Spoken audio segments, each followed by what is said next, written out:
বিশ্ব ফুটবলে তেলের টাকার প্রভাবে এখন আর টেকা যাচ্ছে না।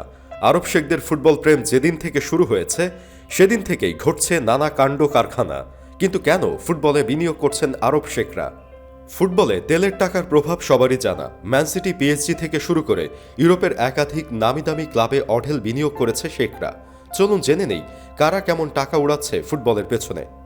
তারাই আসলে ক্লাব ফুটবলের আসল আলাদিনের প্রদীপ, যে প্রদীপ ঘষে মন পছন্দের খেলোয়াড়কে দলে টানেন ক্লাবের কোচরা। আগে থেকে রোমান আব্রামোভিচের মতো ধনকুবের ছিলেন, এরপর যুক্ত হয়েছেন বেশ কয়েকজন আরব শেখও। ক্লাব ফুটবলে মাঠে চলে ফুটবলের খেলা, আর মাঠের বাইরে টাকার খেলা। ধনী একজন ক্লাব মালিক পাওয়া যে কতটা সৌভাগ্যের, সেটা বোধহয় সবচেয়ে ভালো টের পেয়েছেন ম্যানচেস্টার সিটির সমর্থকেরা। দীর্ঘদিন ধরে ব্যর্থতার বৃত্তেই ঘুরপাক খাওয়া ইংলিশ ক্লাবটির চেহারাই বদলে দিয়েছেন আরব আমিরাতের এক ধনকুবের।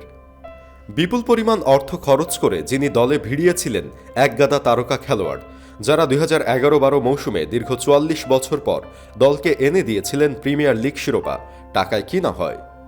সংযুক্ত আরব আমিরাতের সহকারী প্রধানমন্ত্রী শেখ মনসুর 2008 সালে এসেছিলেন ম্যানচেস্টার সিটির মালিক হিসেবে। তার মোট সম্পদের পরিমাণ 31 বিলিয়ন মার্কিন ডলার। ম্যান সিটি যে এখন ইংলিশ প্রিমিয়ার লিগ শিরোপার অন্যতম প্রধান দাবিদার হিসেবে নিজেদের প্রতিষ্ঠিত করেছে, তার পেছনে প্রধান ভূমিকা পালন করেছে শেখ মনসুরের অর্থবিত্ত। 2009 সালে ইংল্যান্ডের ট্রান্সফার ফির নতুন রেকর্ড গড়ে 47 মিলিয়ন ইউরোর বিনিময়ে তিনি দলে ভিড়িয়েছিলেন আর্জেন্টাইন তারকা কার্লোস তেভেসকে। নগর প্রতিদ্বন্দ্বী ম্যানচেস্টার ইউনাইটেডের ছায়ায় যে আর পড়ে থাকতে হবে না, সেই ইঙ্গিতটা হয়তো তখনই পেয়েছিলেন ম্যানচেস্টার সিটির সমর্থকেরা। এদিকে অর্থনৈতিক সংকট কাটিয়ে ওঠার জন্য মালাগার পক্ষ থেকেই যোগাযোগ করা হয়েছিল শেখ আবদুল্লাহ আল থানির সঙ্গে। প্রাথমিকভাবে সেই সংকট কাটিয়ে উঠেছিল স্প্যানিশ ক্লাবটি, কিন্তু ধনী মালিক সবসময়ই ক্লাবের জন্য ভালো ফল বয়ে নাও আনতে পারেন। মালাগা সেটারই যথার্থ উদাহরণ। 2010 সালে মালাগা কিনে নেওয়ার পর আকস্মিকভাবেই যেন কুঞ্জুস বনে গেছেন আল থানি। মনে হয় যেন ক্লাবটি থেকে মনই উঠে গেছে কাতারের এই ধনকুবেরের। গত মৌসুমে চ্যাম্পিয়ন্স লিগের কোয়ার্টার ফাইনাল নিশ্চিত করা মালাগা আবারও ডুবে যেতে বসেছে দেনায়। এবারের মৌসুমে বেচেও দিতে হয়েছে ক্লাবের উদীয়মান তারকা ইস্কোকে। এই সময়ের আরেক নাম নাসের আল খেলাইফি, অথচ এই নামের আগে কোনো শেখ নেই এবং জন্ম কোনো ধনী পরিবারে হয়নি।